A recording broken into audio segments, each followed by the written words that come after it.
that would be my first question about this, the recent violence in Kokrajhar and the surrounding areas in the Bodoland districts, and what is your take on the whole issue? This is a combination of this wrong policies taken by government of India at a certain point of time, and the combination of wrong policies that has led to this. It is not because a few days back few Bangladeshis had come from Bangladesh and started trouble. It is not so. It is because of the wrong politics, wrong policy of the wrong politics that is going on in border area since 1987 or so. Because of that, it is a accumulation, or you call it cumulative result of all those wrong politics that is going on in Bodoland since 1987 or so. So when you say wrong politics, is it you mean state level politics, or also from both? In one way, India state is very powerful, and Bodoland movement was launched by a very small group, right? Bodos though look like one way, statistically it is the largest group, largest tribal group. But if you look in terms of population, it constitutes just 6% of the total population. Assam has got 3 crore plus population, and out of that they constitute less than 20 lakhs. This is what the population is. And my feeling is this: because when we started the movement for Bodoland movement is not recent; it is a very old movement since '87. And since '87, you can see mixture of both. One side you have democratic politics, other side is politics of gun. Right? So a lot of violence has taken place since 1987 onwards. And as a result of this violence, the government of India came into agreement with the Bodo leaders and created a what you call autonomous arrangement called BAC, Bodoland Autonomous Council, in 1993. At that time, Bodos were not given a kind of territory. A council was given without a territory to do the welfare of the Bodo people. Right? And after that, what happened?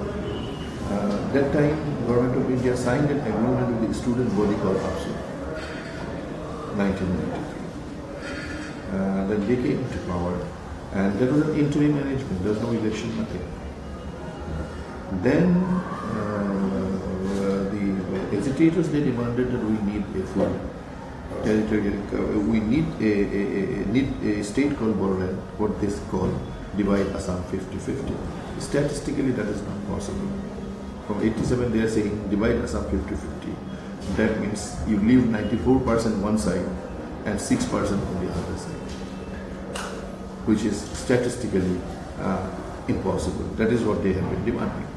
Then government of India constituted a committee called Bhupinder Singh Committee. Bhupinder Singh is an IS officer and a well-known anthropologist. He explored all those possibilities of making Bodoland a territorial council, whether this council could be anchored to a territory. Then he came into conclusions, because the Bodo population are not living in one place. Right? Here you have one Bodo village, next is a Muslim village, next is an Assamese village, next is a Nepalese, again a Bodo village. So what it lacked is a contiguity. Therefore, Bhupinder Singh Committee came with a recommendation that you cannot give them a territorial kind of a autonomy. Then when Bhupinder Singh Committee recommended that you cannot give a territorial council, then again the movement started. And this time movement became more ferocious, more violent, and in the meantime what we can see, there was the emergence of insurgent group called Bodo Security Force. Right? And later on Bodo Security Force was divided into 2 groups. One is called NDMB, National Democratic Front of Bodoland. Then there's another group called Bodoland Liberation Tiger. It is on the line of what you may call LTTE. And during this period, a lot of violence had taken place. And when people reflect, because Bhupender Singh said that there is no contiguity of the Bodo population, right? The place where they wanted to create a Bodoland, there was no contiguity. There was Bodos were not majority. Therefore, there was the problem. The insurgent group took the responsibility in a very silent way to create a majority for Bodos in that area, Kokrajhar and all that area. As a result, they engaged in a lot of ethnic cleansing, beginning with the killings of a large number of Santals who had come from Jharkhand long back, more than 100 years back. First attack was on Santals, attacks were on Muslims, attacks were on Assamese. All the people have suffered, non-Bodo population suffered at the hand of Bodo insurgents.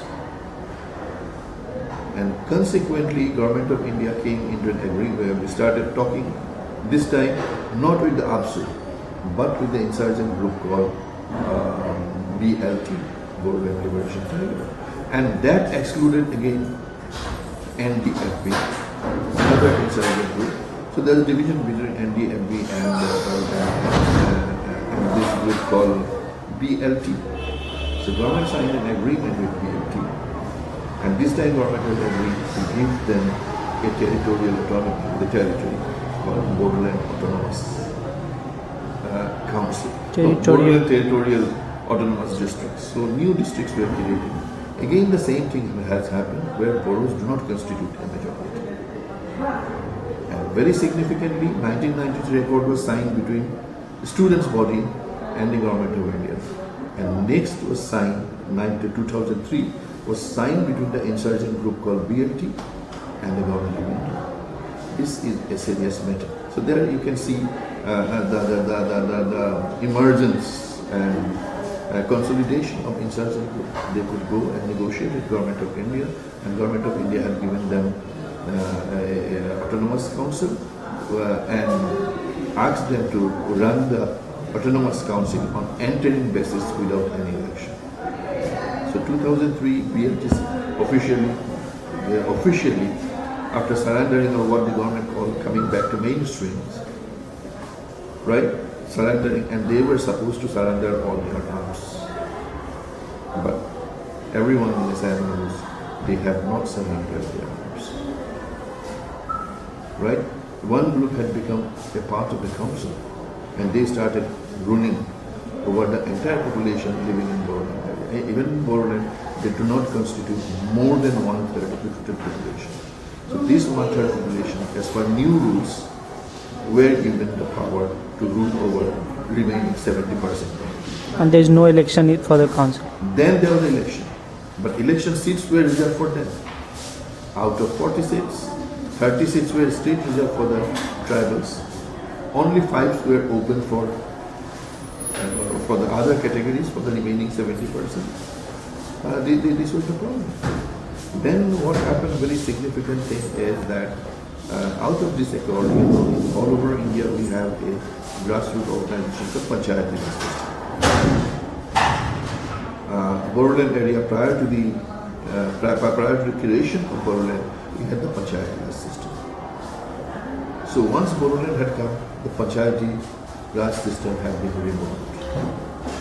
So the people who have been living in the Panchayat Raj at the grassroots level have been deprived of their right to vote in Panchayat Raj. The whole system has been abolished. Now there is no, under new provision of Bodoland Accord 2003, there is no provision of such elected representative body at the grassroots level, and which I consider a serious deficit, democratic deficit in Bodoland area. And all those local bodies created by BTC, they have nominated only ex-insurgents, nominated body, what they call VCBC as a grassroots body, which has no up to me, no local standard, does not represent people.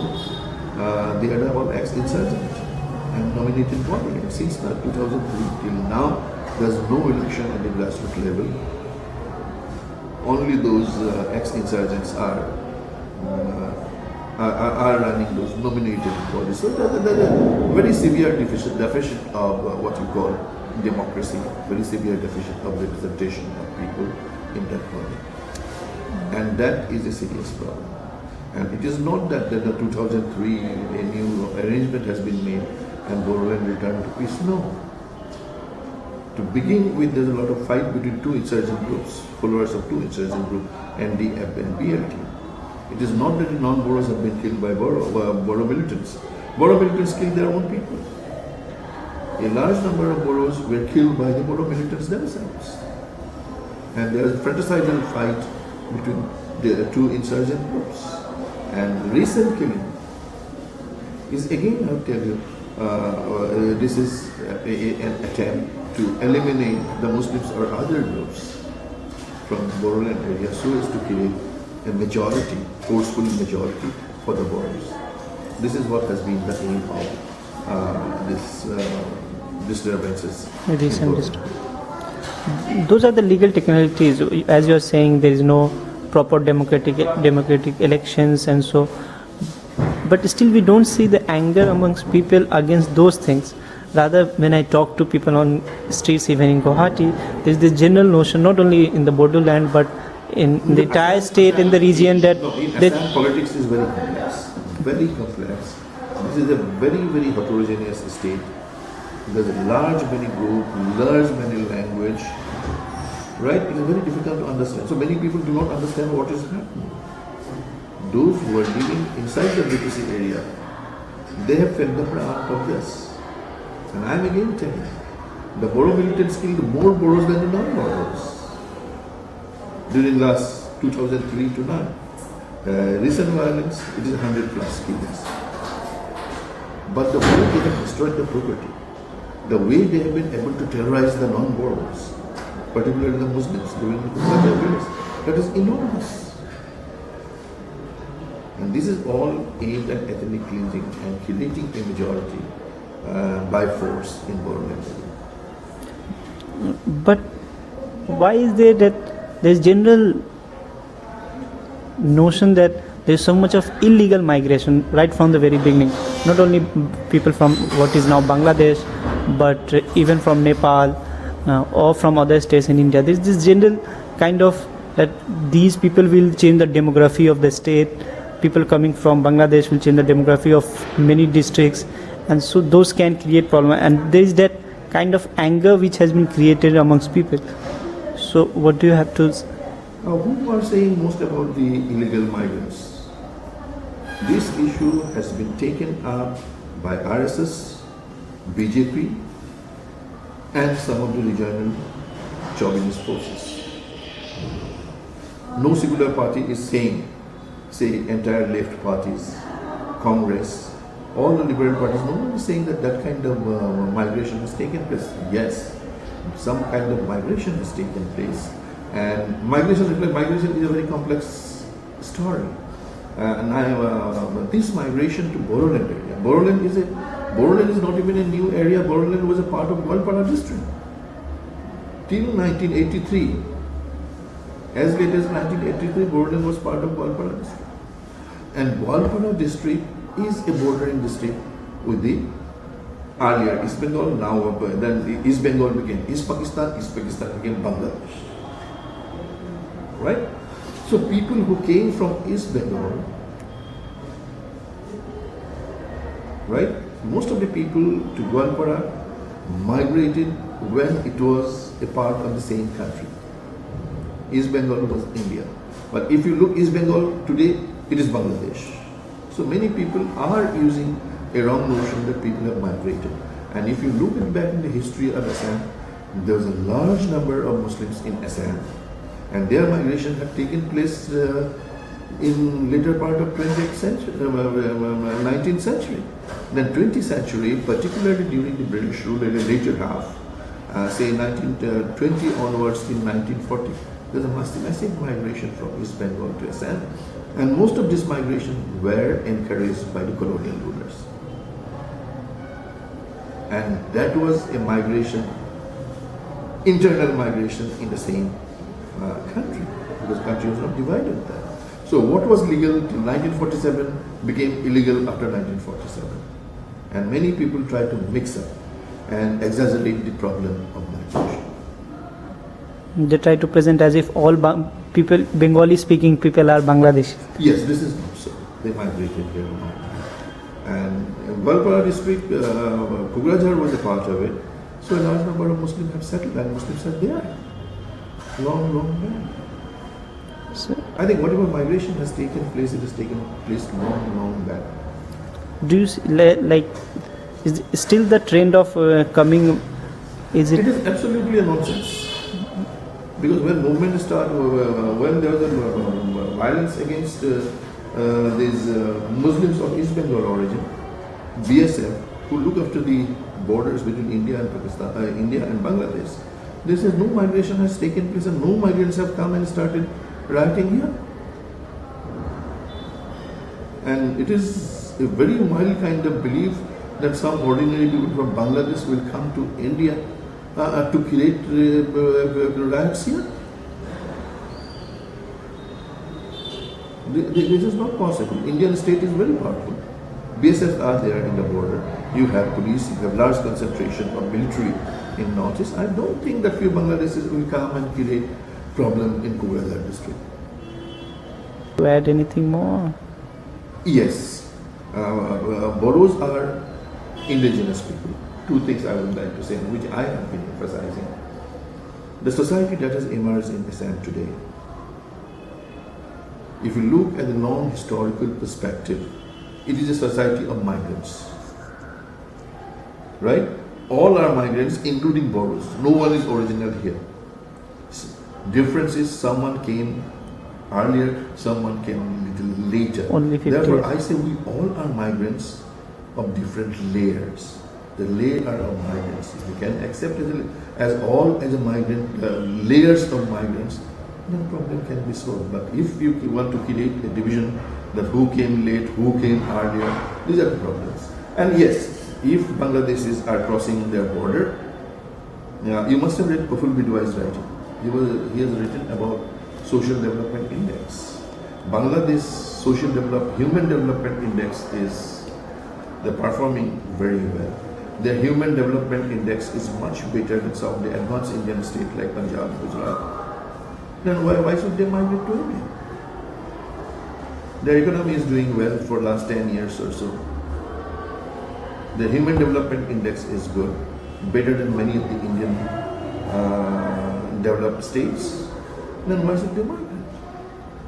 And it would be very foolish to assume that the people in Bangladesh do not know what is happening in Northeast for last 20 years or so. And what has happened to the people of East Bengal origin here for last 20 years or so, beginning with the 1983 Nellie massacre and all that. Everyone knows. Even some of the officers, IS officer, IPS officer, big officer in railways are scared to come to Assam. They do not like posting in Assam. Do you think in such a situation, people from Bangladesh will migrate in mass to Assam? I find it difficult to accept. Census also does not support that there has been a massive migration of population. Of course, there's one thing I would like to add. One is that the increase of percentage of Muslim population in Assam. Okay? And that creates the fear that there is. See, 1952 onwards, Muslim population was just 25%, roughly 25%. Now it is 30%. During last 51 years, 51 years or 61 years, there is an increase of 5%. And this 5% is not because of the increase of migration. If you go to the Muslim villages, their social condition is pathetic. The community has largely remained economically, educationally backward. And everywhere in the world, you find that those communities which are marginalized, which are poor, their fertility rate is higher than those who have entered into middle class. In a way, you support what the Chief Minister of State Tarun It Gogoi is not said, that saying it is because they are no, poor I and don't- they. It is not supporting Chief Minister. I wrote it long back. Chief Minister is saying today emphatically that this is happening. So you also agree No, with I that? also agree that there is not with- much of a massive migration. And there is a problem. You see, there is a problem like this. Say last time there was a case filed, many people filed case against nearly 2 lakhs people, that these are the suspected foreigners. Fine. For 2 lakhs people, how many were ultimately proved to be the foreigners? The court declared, the lower court, not the highest apex court, high court or supreme court, the tribunal which was constituted to detect foreigners, right? They found out of 2 lakhs 6,000. I accept this 6,000 as a foreigner, but to get 6,000 foreigners, they had screened more than 1,92,000 people, and they had to run from pillar to post to prove their citizenship. These are the Muslims, right? 1,92,000 person were harassed. Technically, it is the harass. If someone says, I am not an Indian, I am a foreigner, then I'll have to go to court, I'll have to prove. This is an unnecessary harassment. So that way, a large number of people experience this legalistic harassment in Assam. So do you see some kind of communal angle to this whole issue?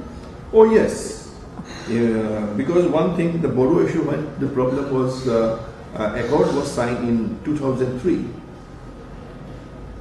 In Delhi, at that time it was the BJP government was ruling Delhi. And Lal Krishna Advani was the Home Minister. Home Minister. And that time, it is, there were 2 groups of insurgents. I told you, one by NDFB, and NDFB, most of their cadres are Christianized Bodos. Most of them are Christianized. And BLT, most of them are Hinduized Bodos. So they did not talk to the Christianized. So they excluded, the BJP government excluded the Christianized insurgents from the parleys, from the talks. And that had again accentuated a divide within the BLT, between BLT and NDFB, and problem was not solved. And that was the region which had led to the massive killing of what you call fratricidal killing within the borders.